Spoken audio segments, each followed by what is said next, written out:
Bueno, pues si les parece, continuamos con la jornada. A continuación vamos a... Bueno, nos ha dejado Mica Riscu, hemos dejado ahí en la mesita unos folletos de la Universidad de Yabáscula, del Instituto de Educación de Liderazgo. Quien quiera ha dejado ahí unos folletitos del grado que tienen y un programa de maestría en liderazgo en educación. A continuación vamos a ver las experiencias y buenas prácticas en el sistema educativo francés. Para ello nos acompaña hoy María Concepción Gómez, que a pesar de que por el nombre no lo parezca, es francesa. Ella es licenciada en Filología Hispánica por la Universidad de la Sorbona de París. Tiene además el certificado de aptitud de profesora en enseñanza secundaria.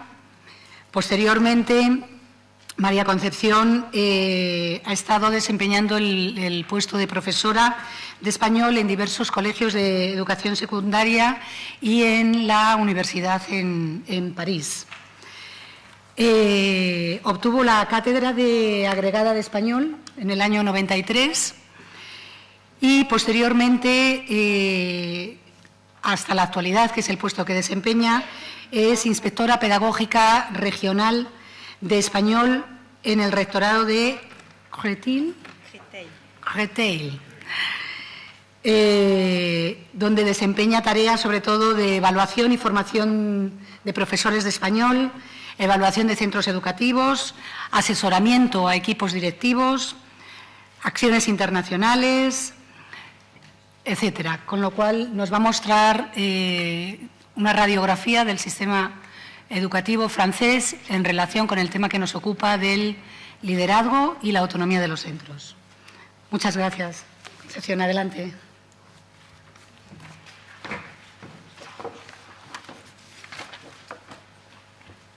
Bueno, buenas tardes a todos.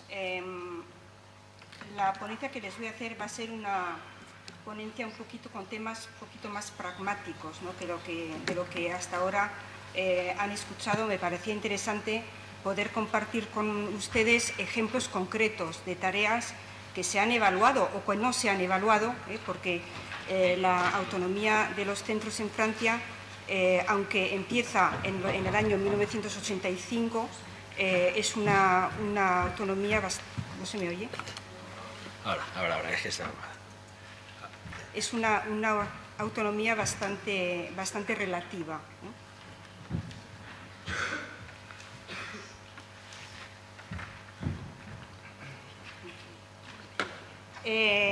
La ponencia va a ser en tres partes, muy sencillito. Primero, descentralización y autonomía. Luego os hablaré de autonomía y liderazgo, y luego de liderazgo y formación. Entonces, a partir de los años 80, el Estado francés pone en marcha un plan de descentralización que se refiere no solo a la educación, sino a toda la administración pública, y va a reforzar las competencias de las administraciones territoriales. A lo que se llama en Francia administración territorial es administración de la región. En Francia es un país que tiene 22 regiones, y administración del departamento. El departamento es algo así como la provincia en España, sería algo así, ¿no? Y entonces se les va a dar a estos territorios, sea regional o sea del departamento, les va a dar poderes, va a transferir competencias particulares. Estas competencias que les va a transferir son más competencias materiales, vamos a decir. Veremos que con respecto a otros sistemas educativos de los que se nos ha hablado esta mañana, pues la autonomía no es tan fuerte a nivel pedagógico. Entonces, si consideramos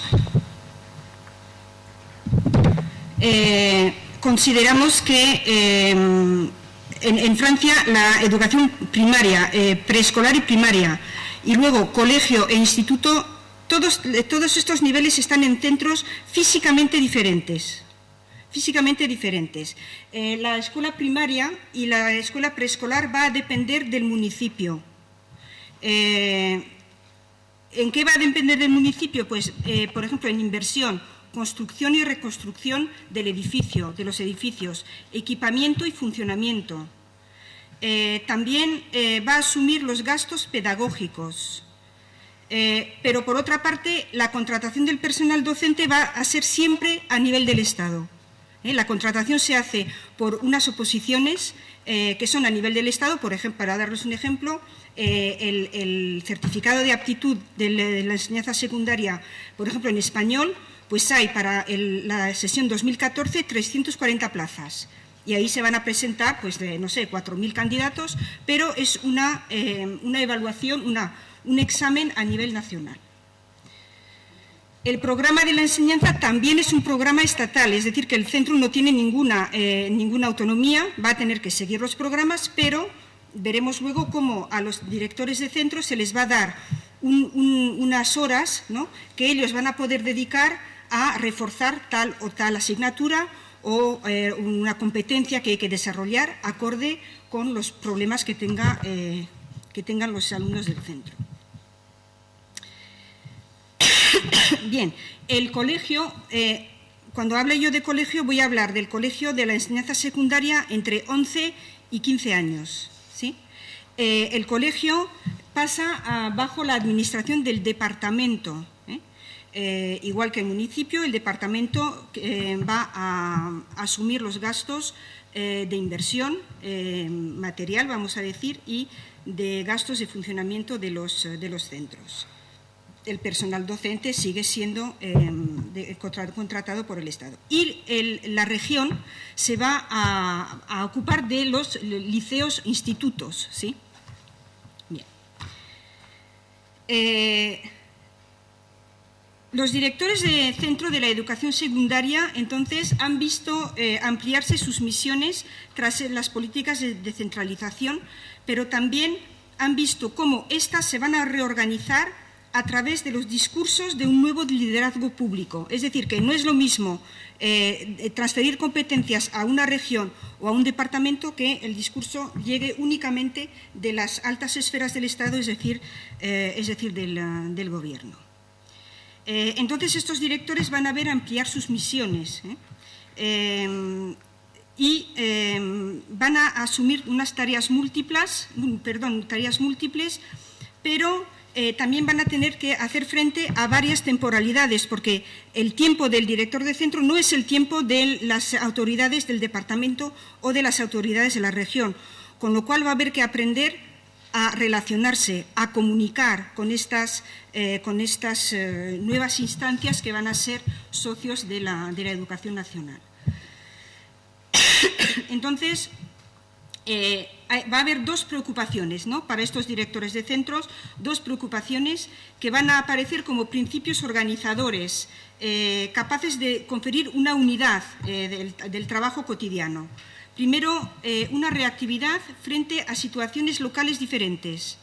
Y, de hecho, los locales, los edificios de colegios e institutos van a cambiar de nombre y se van a llamar establecimientos públicos locales de enseñanza. ¿Por qué? Porque la palabra local que significa que la política de cada centro va a depender de los problemas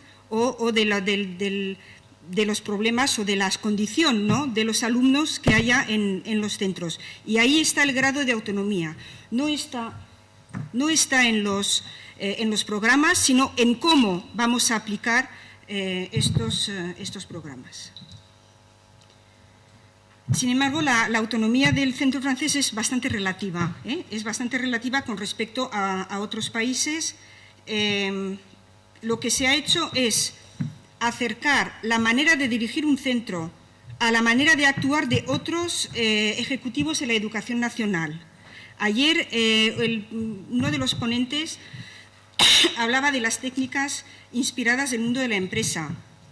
Es un poco lo que se ha hecho en Francia, aunque en Francia no ha tenido un eco muy favorable, ¿no? El mundo de la empresa parece como que da miedo a los profesores, da miedo también a los directores, pero en cierto modo algunas estrategias, ¿no?, de la gestión de empresas se han transferido a la gestión de centros.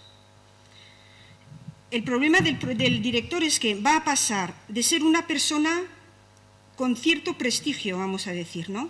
Es el director del centro, es el director administrativo. Muchas veces está en el centro escolar, el despacho del director está un poquito aislado. Yo no sé cómo será aquí en España, pero en Francia muchas veces hay una parte del centro que se llama la administración. Y en la administración ahí está el director, el subdirector, lo que podría ser un poco jefe de estudios, que no es exactamente un jefe de estudios, el contador, no sé si se dice así. Es decir, que la administración está un poquito aislada, porque hasta ahora el papel pedagógico del director no existía. La pedagogía, se hablaba de pedagogía en la sala de profesores, pero no se hablaba de pedagogía en el despacho del director. Entonces, hay una diferencia de postura, ¿no? El director de centro va a tener que adoptar una nueva postura porque ya no se va a situar de la misma manera con respecto a los profesores. Ya no solo es un superior jerárquico, es también un colaborador, es decir, que necesita la pericia de los profesores para sacar adelante el centro y los alumnos.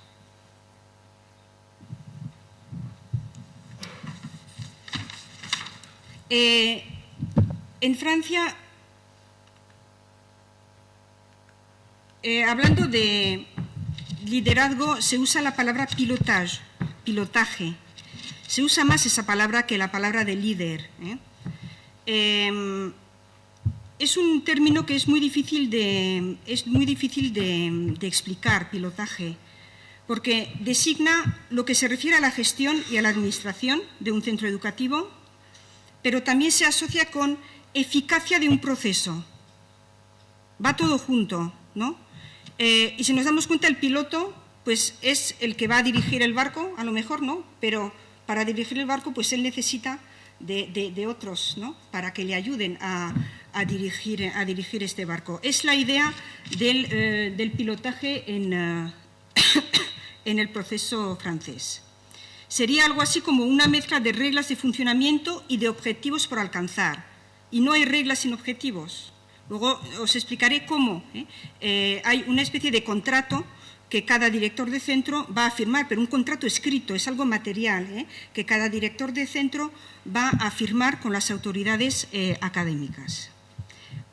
Cuando hablo de academia, en la academia francesa en Francia es un territorio administrativo bajo el mando de un rector. En Francia hay 30 academias, hay 22 regiones, 30 academias, porque hay una región, por ejemplo, la mía, la región de París, y son 3 academias porque hay mucha población, ¿no?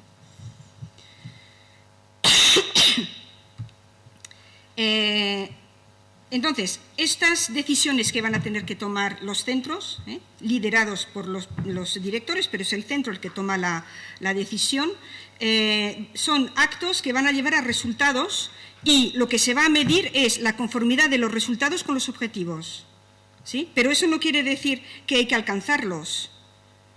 Hay que ir hacia los objetivos, pero luego veremos cómo se evalúan. El término pilotaje no siempre es muy aceptado por los docentes. ¿Por qué? Porque pilotaje se asocia mucho en Francia con pilotaje pedagógico. Es lo que os he dicho antes, la pedagogía es algo muy propio de los profesores. Hay un lugar en los estudios franceses que es la sala de profesores en la que los directores no suelen entrar. Yo no sé lo que pasa aquí en España, pero en Francia como que tiene que pedir permiso para entrar, ¿no? Porque es un lugar donde se hablan a lo mejor de cosas que a los profesores les parece que a los directores de centro no les puede interesar. Pero más allá de eso es la idea de que hay que conservar lo que para el profesor francés es muy importante, es la libertad pedagógica. Yo no sé si es un término que se usa aquí. En Francia se usa mucho, libertad pedagógica. ¿Qué es la libertad pedagógica? Es la posibilidad que yo tengo para seguir el programa, pero aportar algo que es mío, ¿no? No sé, pues puede ser utilizar soportes diferentes de vídeo, de ordenadores, puede ser eso, pero puede ser también cómo voy a enfocar, ¿no?, un tema de trabajo. Esa libertad pedagógica es lo que los profesores franceses todavía hoy tienen miedo de perder, ¿no? Los únicos que pueden hablar de pedagogía y que vienen de fuera somos nosotros los inspectores, porque el inspector en Francia tiene un papel. Bueno, nosotros inspectores vamos a evaluar a los profesores. Yo creo que somos uno de los pocos países que practicamos la inspección individual. Yo voy a clase a la de un profesor de español, estoy una hora, tomo apuntes y luego durante una hora hablamos de lo que ha hecho, de lo que se podría hacer, lo que puede mejorar, la formación que necesita, etcétera. Y luego le pongo una nota, ¿sí? Y yo creo que somos de los únicos en hacer eso. Pero también a nosotros ahora se nos exige entrar en otras clases. Yo también ahora puedo entrar en una clase de matemáticas, por ejemplo, ¿no?, si estamos haciendo un trabajo de evaluación con otros profesores. Y el director de centro, hablar de pedagogía es muy difícil para él, pero para nosotros no, porque tenemos esa legitimidad, ¿no? Entonces, nosotros sí podemos entrar, en la sala de profesores no, porque yo no entro, pero por lo menos en la clase para hablar de pedagogía. Luego veremos cómo esta nueva autonomía que tienen los directores de centro ha modificado las prácticas de profesores, de directores de centro y también las de los inspectores.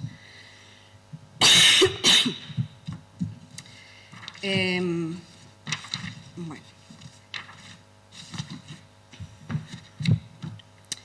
La idea en Francia desde el 2005 es que la escolarización en preescolar, primaria y secundaria que se proporciona a los alumnos debe darles la posibilidad de adquirir una base común de conocimientos y competencias.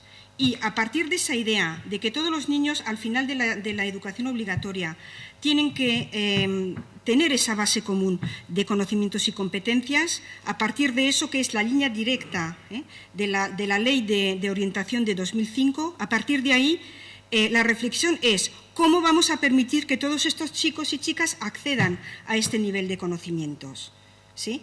Y luego cada centro va a hacer una especie de autoevaluación. Lo más fácil al hacer la autoevaluación es hacer una evaluación a partir de indicadores, pero sabéis muy bien que no bastan los indicadores para hacer una autoevaluación de centro, porque entonces si no, pues no se pide la opinión del director y no se pide la opinión del inspector. Hay otros criterios, pero se hace una especie de una autoevaluación de centros y luego cada centro va a enfocar hacia el tema o la competencia que más falla en el centro. Y ahí está la libertad del director del centro, es que va a poder pedir recursos en horas, en material, acorde con esta necesidad que va a tener para que en su centro haya igualdad entre los niños. No sé si me explico. Es decir, que el objetivo es común, ¿no? Que una mayoría de chicos y chicas tengan esa base común de conocimientos. Pero luego, ¿cómo vamos a acceder a eso? Eso ya cada centro va a poder hacer su plan de trabajo.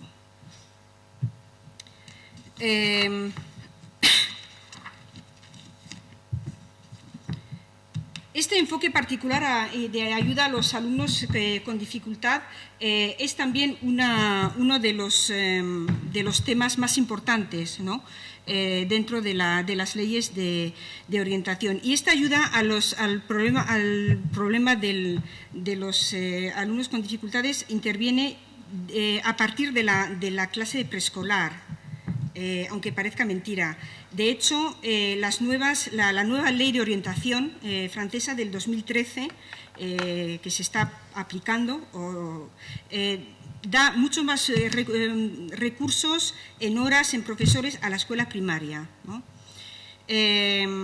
En preescolar también se puede poner en marcha una ayuda personalizada dirigida a estos alumnos con dificultades bajo la forma de clase de apoyo, ¿no?, de 2 horas. Son alumnos con dificultades que no puede, por ejemplo, en la zona donde yo trabajo, pues van a ser alumnos que a lo mejor vienen de familias que no son francesas, ¿no?, con lo cual es difícil el aprendizaje del francés, porque en casa a lo mejor tampoco hablan la lengua materna, hablan una especie de mezcla, con lo cual es un poco difícil. Pero no solo los niños que vienen de la inmigración, sino todos los niños con dificultades, porque nos hemos dado cuenta de que cuanto antes localices la dificultad del alumno, pues antes puedes poner medios para ayudarle. Estas ayudas también se dan en la escuela primaria y se está proponiendo un dispositivo que es algo así como se llama itinerario personalizado de éxito educativo. No sé si significa algo la traducción literal en español, pero es el nombre del dispositivo. Y esto es muy importante. Ahí también entra la libertad del director de centro, porque en este dispositivo él tiene las horas, ¿no? A veces tiene los recursos humanos. Por ejemplo, pues a veces pueden contratar estudiantes, ¿no?, que van a realizar algunas tareas dentro del centro y se pueden también ocupar de estos niños. Y a partir de ahí van a hacer un itinerario para estos chicos que necesitan, por ejemplo, remotivación. Les voy a dar un ejemplo. En una clase de primaria, segundo año de primaria, un niño de 7 años no es atento en clase, a veces no viene, está por los pasillos, incluso se sale de la escuela, 7 años. La directora le manda venir a los padres con mucha dificultad, los padres vienen, hablan con el niño y el niño con 7 años es capaz de decir que la escuela no le interesa. No le interesa, se aburre, no entiende. Al final dice que no entiende, pero al principio es que no le interesa. ¿Qué te gusta hacer?, le dice la directora. Dice, a mí me gusta mucho correr y corro muy, muy, muy rápido. La directora le ha propuesto, le ha sacado de clase, en ciertas horas le ha sacado de clase y han hecho una especie de programa a partir de esa capacidad que tenía el niño de correr muy rápido, y de hecho era un niño que corría muy rápido, ¿no? A partir de esa competencia, que es una competencia fuerte, porque es lo que él sabe hacer, pero que hasta ahora la escuela no se lo reconocía. A partir de ahí ha hecho un programita para valorar eso, ¿no?, a nivel de deporte, a nivel de, no sé, una clase de ejercicios de matemáticas, etcétera. ¿Puede parecer demagógico? Puede parecer, pero lo importante es cómo vamos a integrar las capacidades de los alumnos y a partir de esas capacidades poder trabajar sobre lo que no saben hacer o lo que no pueden hacer. Esta es la idea de estos itinerarios que se ponen en práctica en el preescolar y también en la secundaria, en la primaria, perdón. También pueden darse en el colegio, ¿no? Muchas veces estos niños no se conforman con este tipo de itinerario, hay que proponerles más, ¿no? Y es ahí donde entra también, cuando en las diferentes ponencias se ha dicho que había que trabajar dentro del centro, sí, pero también fuera, y eso es muy importante. ¿Qué relación tenemos con el centro escolar en Francia del colegio con el instituto o el colegio con el primario? Y no solo una relación de llevar a los chicos para que visiten los locales porque al año que viene van a cambiar de escuela, sino cómo hay un seguimiento, qué hacemos con el seguimiento, cómo nos apoderamos, si somos profesores de liceo, de todo el trabajo que han hecho los profesores del colegio, cómo los profesores del colegio se van a apoderar. Y eso, muchas veces, ¿quién impulsa esto? Pues es el director, ¿no? Porque él es el que tiene la visión de la idea de que el itinerario de un alumno empieza en el preescolar y termina, pues no termina, ¿no? Porque es la educación a lo largo de toda la vida, digamos.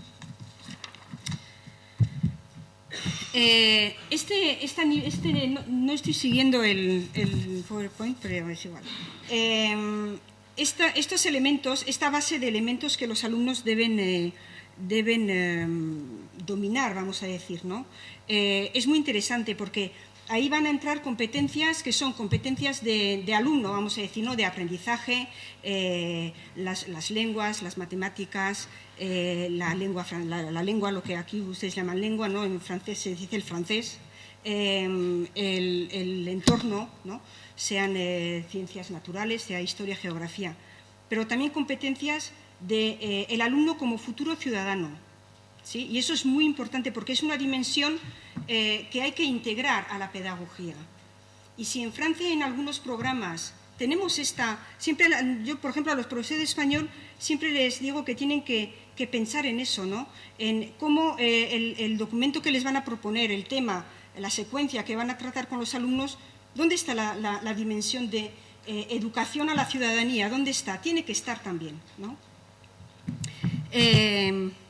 Entonces, estas competencias sociales y cívicas, por ejemplo, pues conocer las reglas de base en la vida de sociedad, comenzando por la escuela, cuáles son los deberes y derechos del ciudadano, qué significa la libertad. Un tema que ahora es un tema muy presente en las escuelas francesas, que es el tema de la laicidad, porque se ha editado una especie de carta magna, ¿no? De la laicidad que está en todos los colegios y que se debe comentar con los alumnos. Pues todas estas competencias sociales, ¿cómo se van a desarrollar? Se pueden desarrollar, como lo he dicho, pues dentro de los programas de estudio, puede ser, ¿no?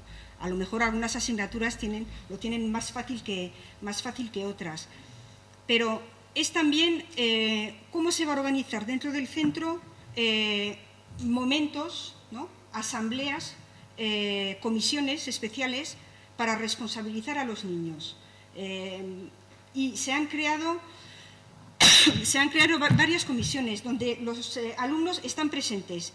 Por ejemplo, ¿dónde está presente el alumno? Pues está presente en el Consejo de Administración del centro, ¿no? Que es un consejo donde hay profesores, padres de alumnos, alumnos y los miembros de derecho, se dice en francés, que es el director, el subdirector, gracias van por dos, y el consejero de educación, ¿sí? Por ejemplo, luego un grupo de chicos y chicas elegidos, todo elegido democráticamente, ¿no? Delegados que van a tratar problemas en torno al bienestar en el centro, problemas de sanidad, por ejemplo, pueden invitar a gente externa, ¿no? Al centro para dar conferencias, pues no sé, sobre educación a la sexualidad, sobre los problemas que acarrea el SIDA, todos esos tipos de problemas, ¿no? Vale. Y entonces esto forma parte, pues, de cómo el director va a gestionar el centro educativo.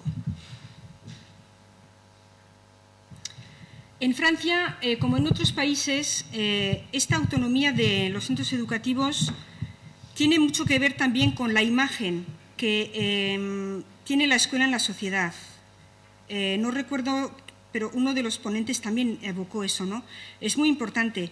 ¿Qué refleja la escuela y qué visión tiene la sociedad de esta escuela?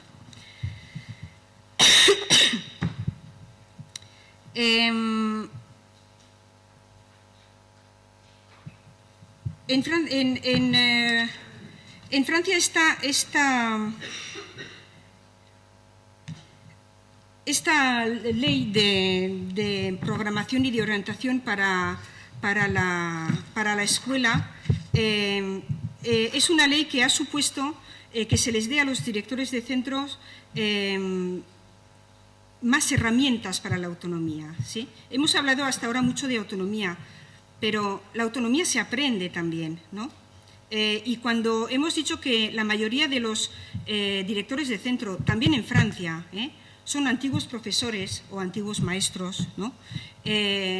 No es porque se haya sido un buen profesor o un buen maestro que se puede ser un buen director de centro. Buen director, no me gusta buen, porque es un juicio de valor, pero un director de centro que sabe, ¿no? lo que tiene que hacer.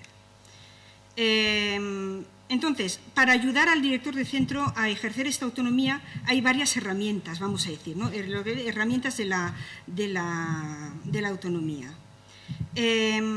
¿Cuáles son los objetivos? Los objetivos es que se racionalicen las tareas dentro de los centros, ¿sí? Y para racionalizar la tarea dentro de un centro lo que es necesario es que haya comunicación, ¿no? Mejorar el funcionamiento de la vida del alumnado dentro del centro.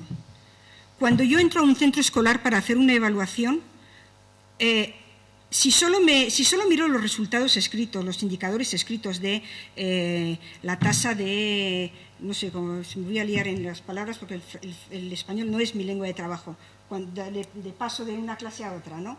La tasa de, bueno, no sé, ya me entendéis. De promoción, vale. La tasa de promoción de una clase a otra, o la tasa de éxito a los exámenes, o la tasa de éxito de los alumnos que entran, por ejemplo, en la clase de segundo, en el liceo, que son 3 años, y que van hasta el bachillerato, sea en 3 años, sea en 4. Eso lo podemos leer y yo me quedo en mi despacho en el rectorado, lo leo y me hago mi propio análisis y todo bien. Pero eso no basta. ¿Por qué? Porque cuando vamos a ver lo que hace que el alumno tenga éxito en un centro o lo que hace que los alumnos tengan dificultades en tal o tal cosa, es cuando vemos en qué condiciones están trabajando, ¿no? Por ejemplo, yo el año pasado voy a un centro con unos compañeros a hacer una evaluación. En esas evaluaciones, primero tenemos una entrevista con el director, ¿no? Nos habla un poquito del centro, nos presenta primero él su propia autoevaluación, ¿no?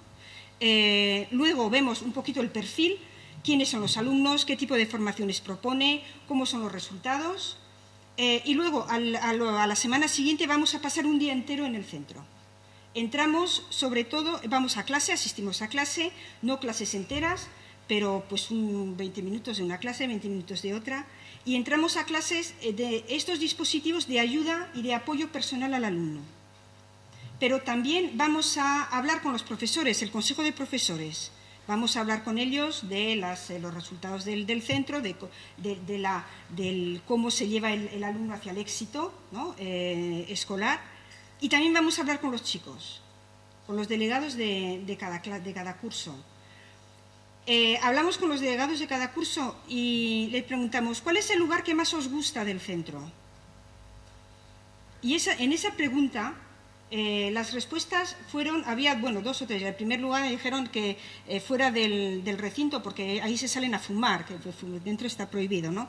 Pero una vez pasado esto, hay lugares, por ejemplo, dicen, la biblioteca, el centro de recursos. ¿Y por qué? Porque se está bien, porque hay gente para ayudarnos, porque estamos tranquilos, porque hay de todo, porque hay internet, ¿por qué? Y eso no lo dicen los indicadores, lo dicen los chicos y las chicas porque les preguntamos lo que es la plusvalía del centro. Eso es un ejemplo, pero hay más también, ¿no? Cuando lo primero que hago yo cuando entro a un centro escolar es que me hagan una visita del centro. Lo que yo decía antes, ¿no? La administración, ¿dónde está? ¿Está en un rincón? Pues muy mal, ¿no? ¿Está en el centro? ¿Las puertas están abiertas? Ahí significa que hay comunicación y que la información circula. Esos son elementos que nosotros podemos ver, pero que los indicadores no te van a dar. Y, sin embargo, contribuyen mucho al éxito escolar del alumno, ¿no? Hay un órgano que se ha puesto en marcha con mucha dificultad también en los establecimientos franceses, es el Consejo Pedagógico. El Consejo Pedagógico es una especie de instancia entre el director y el subdirector y el resto de profesores, ¿no? Es un consejo en el que se van a hablar de orientaciones escolares, no sé, pues de todo lo que puede hacer el centro de los proyectos que tengan los profesores, de los proyectos que tenga, por ejemplo, el director, pero no es una imposición, ¿no? Pues vamos a hacer esto y esto y esto. No, se discute con el consejo escolar. El consejo escolar son profesores. ¿Quiénes son? Muchas veces un profesor por asignatura y los tutores, ¿no? Cada clase tiene su tutor. Les voy a dar otro ejemplo. un municipio de mi academia, del distrito 93, Saint-Saint-Denis, que da mucho miedo, sobre todo a los asistentes de español, cuando les recibimos. Una zona que se llama La Courneuve está al lado del estadio de Saint-Denis, para mejor señas, ¿no? Es uno de estos municipios que se ha creado en los años 70, que se ha ampliado en los años 70, con muchos edificios, muchas torres, para recibir no a la primera inmigración europea de finales de los años 50, ¿no? Mis padres, por ejemplo, no, esos no, es más bien una inmigración subsahariana, ¿no? Una inmigración del Oriente, más del Oriente Medio, es decir, personas que no tienen, cuya cultura es muy diferente de la cultura europea. Y las dificultades han sido otras que las dificultades que hayamos podido tener los inmigrantes europeos, ¿no? Bueno, un establecimiento donde yo creo que hay 60 nacionalidades diferentes, es un liceo de 1.200 alumnos. La directora entra en funciones el 1 de octubre. Cuando entra en funciones, lo primero que tiene que hacer un director en Francia es hacer un diagnóstico. Y hace un diagnóstico según lo que ella o él va a ver. Claro que quienes le van a ayudar a hacer el diagnóstico pues son las personas que, el subdirector, que no, en general no se mueve, y los otros actores, ¿no? Bien, ella hace su diagnóstico y llegan muy pronto las juntas de evaluación de fin de trimestre. Cada clase tiene su junta de evaluación. Ella asiste a todas las juntas de evaluación de los alumnos de segundo, ¿no? Es decir, alumnos que vienen del colegio, que tienen 15 o 16 años.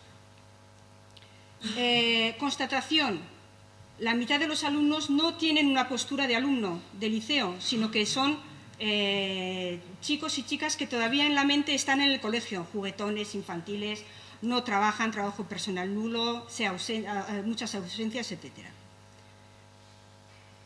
Eso también influye en el acto pedagógico, ¿no? Pero ella no puede decir a los profesores, bueno, vamos a ver, algo hay que hacer, porque los profesores van a decir, nosotros hacemos lo que, porque la clase la damos para todos y estos chicos no la aprovechan, pues no la aprovechan.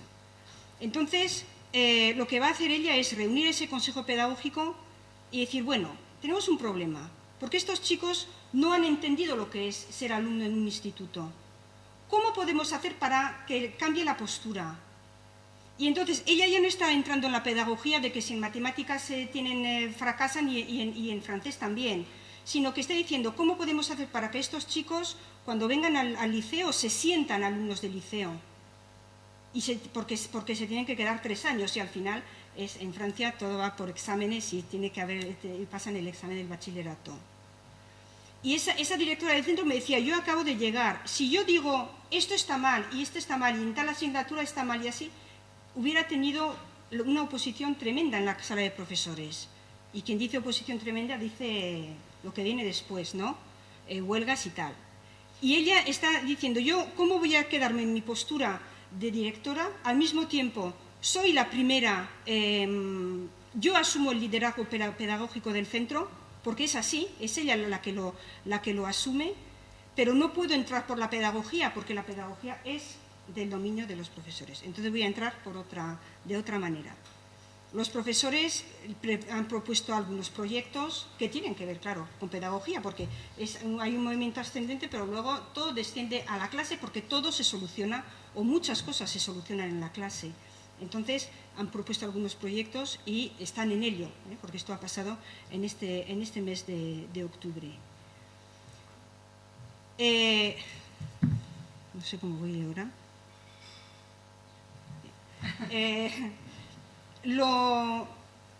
Lo que es importante también es que esta señora tiene tablas dentro de la profesión de directora. Ha sido directora de colegio, ha sido profesora, fue compañera mía hace años, ha sido profesora y sabe hacerlo. Pero ¿cómo vamos a comunicar, ¿no? Estas estrategias, vamos a decir, ¿no? a los directores de centro cuando los directores de centro vienen de la docencia. Era la pregunta que usted hacía antes. También tiene que ver en la contratación, ¿no? En la crisis de vocaciones de directores en Francia es lo mismo. Hay también crisis de vocaciones. ¿Por qué? Porque no es un problema de remuneración, es un problema de que asusta, porque no sabemos hacerlo. Y por eso quería terminar hablando rápidamente de formación. La formación del personal docente, la formación de los directores, os he dicho al principio de la ponencia que estas nuevas leyes de autonomía habían modificado mucho las prácticas de profesores, de directores e incluso las nuestras, porque habéis comprendido que mi trabajo está muy en relación con los directores de centros. Y de hecho, cuando yo me formé hace 3 años, después de sacar la oposición, me formé con ellos. Una primera formación que yo tuve en París, y es una formación en la que estábamos todos juntos. Y, por ejemplo, se nos obligó a hacer unas prácticas en otra administración que no fuese la educación nacional, ¿sí? Para ver cómo funcionaba otro tipo de organización. De hecho, en París a todos nos llevaron a comisarías de policías y durante 3 días pudimos ver cómo funcionaba cómo a nivel de gestión de grupo, a nivel de recursos humanos, también porque en el distrito donde yo trabajo, pues hay bastantes problemas de delincuencia y siempre hay una célula en las comisarías, hay una célula que trabaja con los directores de centros, ¿no? Entonces, unas prácticas en una administración y unas prácticas en una empresa. Nos tenemos que buscar una empresa que nos reciba durante 3 días, hacer una práctica y luego tenemos que hacer una especie de como un informe, ¿no? Enfocando la observación, ¿no? Gestión de grupo, gestión de dificultades, la gestión también de lo imprevisto, ¿sí? Cómo enfrentarse a una cosa a la que no nos esperamos. Bueno, y esta formación, yo de hecho en la comisaría estaba con una futura directora de centro. Y luego tenemos una formación en lo que se llama en Francia la Escuela Superior de la Educación Nacional, que está ubicada en Poitiers, ahí donde al ladito del Futuroscope. Pues allí nos llevan y durante 3 periodos de una semana nos dan una formación, y esa formación es muy interesante porque yo la viví como una especie de lavado de cerebro. Me tenía que salir de la postura de profesora y tenía que entrar en la postura de inspectora. Y recién ahora estoy volviendo a entrar, ¿no? Es muy importante eso. A ver, si yo soy inspectora, yo no puedo ser profesora. Y para mí es la posición francesa. Un director de centro no puede estar en la clase. ¿Por qué? Porque las personas con quienes trabajan no tienes la misma relación si las estás evaluando, y de hecho el director de centro en Francia está evaluando a los profesores, y si por otra parte son compañeros de trabajo. Yo no evalúo a mis compañeros de trabajo. Y esa especie de relación jerárquica que existe en Francia, sí, es verdad, en Francia está muy marcada esa jerarquía, pero por lo menos es algo que nos protege, ¿no? a la hora de trabajar. Entonces, esa formación común es muy importante. ¿Por qué? Porque es que luego estamos llamados a trabajar en común. Y muchas veces la visión que tenemos tiene que ser la misma, ¿no? El interés todos trabajamos para lo mismo, sea en Francia, sea en Portugal, sea en España, todos trabajamos para que el alumno salga con algo del sistema escolar, para su éxito. Todos trabajamos a eso y todos ponemos en el centro de la educación al alumno, todo parte de las necesidades del alumno. Pero yo creo que lo bueno que tiene la formación esta en Francia es que concretamente estamos juntos, ¿no? Estamos aprendiendo cosas juntas, y yo cuando voy a evaluar un centro no es una tarea fácil porque me estoy metiendo a lo mejor donde no me llaman, ¿no? Pero el haber estado con mis compañeros en la formación, en saber cuáles son sus preocupaciones, en saber cómo pueden reaccionar a la hora de evaluar, que no es evaluar, sino hacer un diagnóstico, pues es mucho más fácil. Bueno, no he seguido nada mi plano, lo siento mucho, pero les he dicho lo que me parecía que podía dar pie a algunas preguntas, compartir algunas experiencias.